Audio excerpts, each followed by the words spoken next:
Hey everyone, welcome to another Hot Take. My name is Tony D. Today's Hot Take is on CNN and their many troubles. This is the kind of stuff we talked about media-wise in our book, Wokistan. Me and Christian wrote this book, Wokistan, a novel. You can check it out in the link description along with the Pineys and my various other projects. Now, CNN, if you haven't heard, has been exposed by Project Veritas pretty badly as a very biased network. Well, those of us who have followed media and followed trends in this area already sort of knew that. I mean, it's jokingly referred to as the Clinton News Network. And, I went to college with a lot of communications majors and people in that business.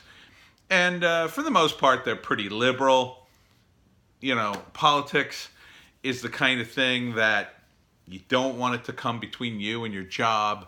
So you kind of just go along to get along. You don't say anything. So, I'm not a rabid conservative. I'm a libertarian now. And, when it comes to getting a job, I don't want to advertise my politics, especially if my boss is some sort of, extreme leftist kind of type or, super anti-Trumper or member of the resistance or whatever. So, most people sort of keep their politics close to the vest with regard to their job until it comes out in some way or until, you feel that you kind of have to say something.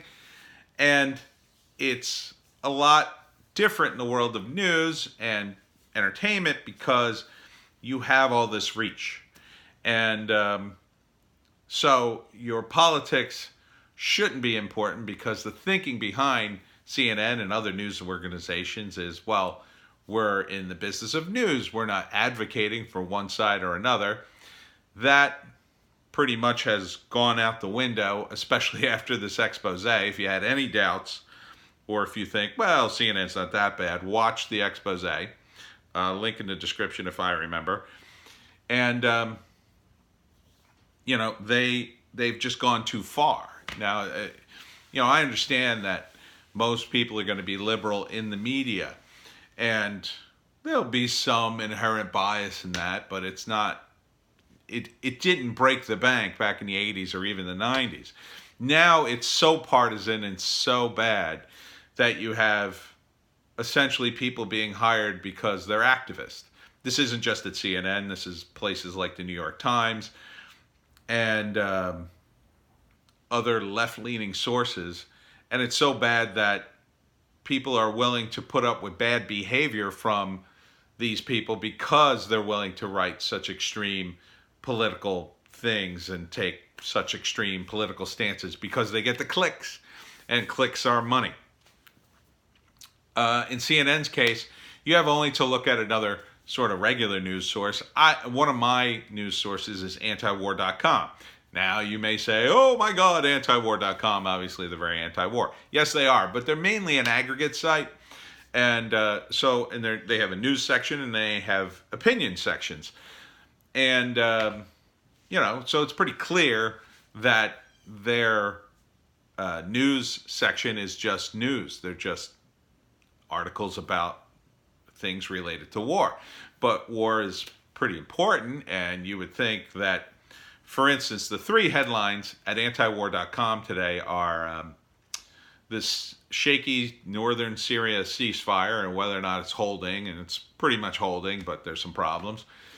ISIS making a lot of jailbreaks in that same region. So that's a pretty big deal because we were, ISIS is an enemy of the United States, and this is a region where U.S. troops were. We just pulled out, so it's pretty important. It ties into Trump.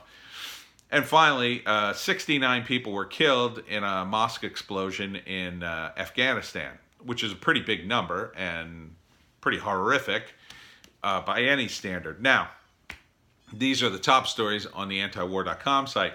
The top stories on the CNN sites, and in their defense, Fox News, is all Trump.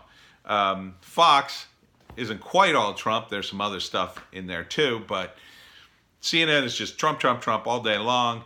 And then, like, they've got the LGBTQ story on the front page as well, explaining asexuality, which, is a news segment. There's a place for that. But normally if you were reading, say, a Sunday paper, which used to be the big thing, you read the Sunday paper and get all the news, that would be in the lifestyle section, or, it'd be further back. It wouldn't be front page news explaining asexuality. We're not at peace in the world that we have all the time in the world to start exploring our various sexuality here. 69 people died in Afghanistan, a country we occupy. Hello? I think that's a pretty big story. I think ISIS escaping jail in northern Syria, kind of a big story. Syrian ceasefire, pretty big story. Now, did CNN cover some of this? Yeah, on their website. But to find the 69 people died story, you had to go to their world section, then you had to go to Asia, and then you had to go about 6 stories down.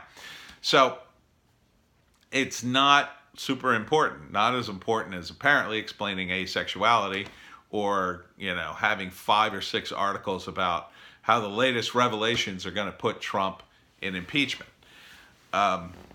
So you can see the bias, and it's hurting CNN because, how much more of this can you read? Even if you hate Trump and want to see him impeached, how much more can you read yet another article speculating about Trump and what might happen, what he might did, and what might be the consequences, and then, a week later, they're on to something else. This has been going on since Trump got in office. People are sick of it, and it's hurting the Democratic Party. It's hurting CNN. It definitely hurt CNN and MSNBC when the Mueller probe ended. They were promising big things and didn't happen. Mueller probe basically exonerated Trump, and rather than just go with that and let it go and admit, hey, we lost the 2016 election, here's another scandal, let's go right back to impeachment. And it's not a good strategy. A better strategy, in my view, would have been, maybe you give Trump the business in the beginning when he first gets elected, but then you give him some time, see if this guy can actually do something. And and he did do a few things that he should be praised for. The prison reform thing was big. Trying to make peace with the Koreas is big. Trying to make peace with Russia was big. I wish they hadn't attacked him for that. But there's a lot of variables here, a lot of people with money who are tied into defense contractors who don't want to see the tension end. It's not like they want war. They just want enough tension so they could sell their weapons and get these contracts. Because without that, they were on the verge of selling South Korea a huge missile defense system that would have cost millions and millions of dollars, and the South Koreans would have had to have bought it from us. With peace approaching North Korea and South Korea, they're not going to buy that. I mean, if they got peace, why are they going to spend those millions of dollars, right? I mean, they've already taken away mines and towers, and they've shaken hands. Trump's visited. They're on their way. Yeah, it's shaky. It goes back and forth. But the fact remains that Trump opened the door. And the Bush administration closed it. The Obama administration didn't do it any favors.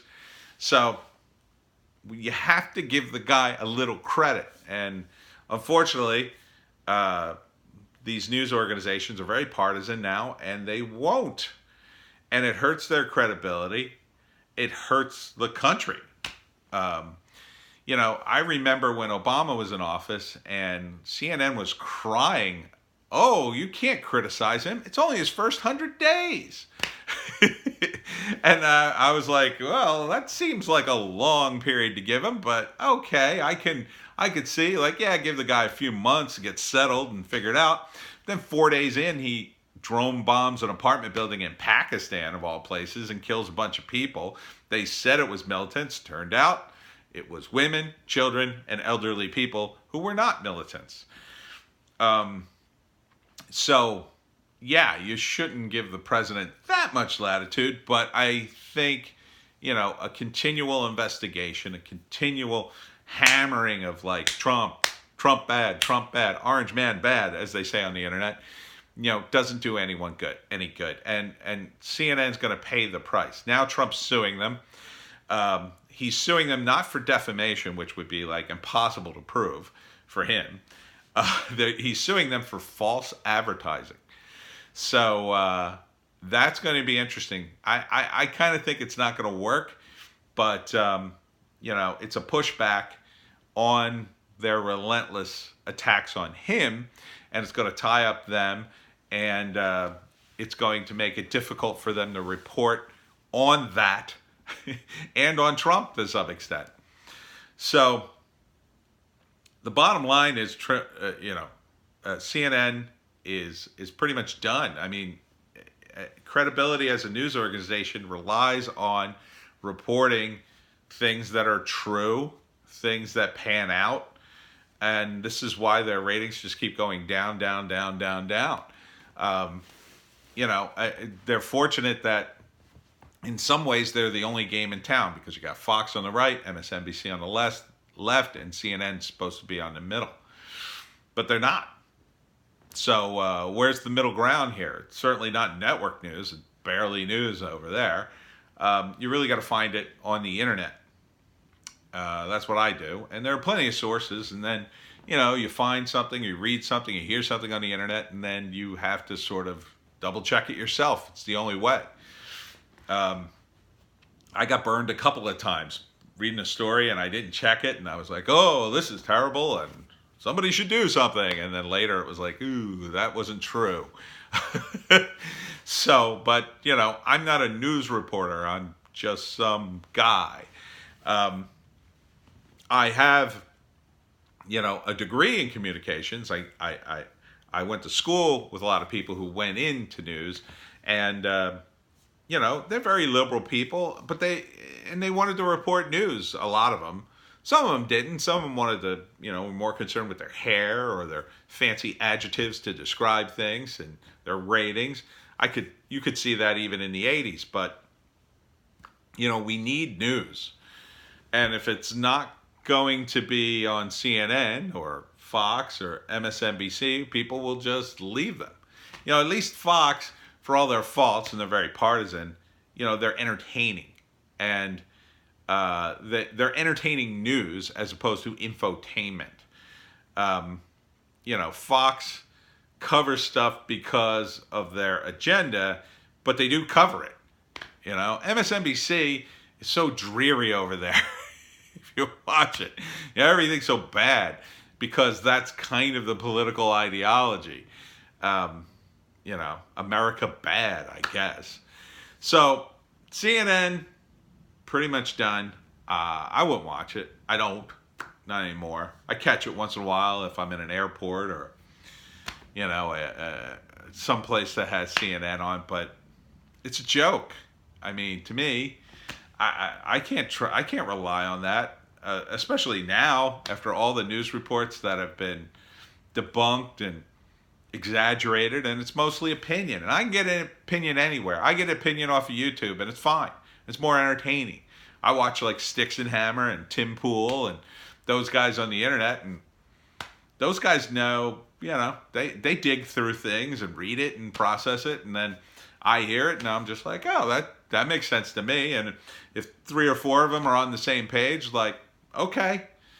And you have to go by people's record, My YouTube guides pretty much haven't been too wrong, and I know their biases, so I can kind of weigh in, if, well, that's a little too much, or I don't believe that, but I believe most of what you're saying, kind of thing. Whereas in CNN, everything's supposed to be fairly factual. They're presenting, facts first kind of thing, and they're kind of not. So I can't trust CNN. And because you can't trust them, they're kind of a waste of your time, in my view. Anyhow, that's my hot take. See you next time.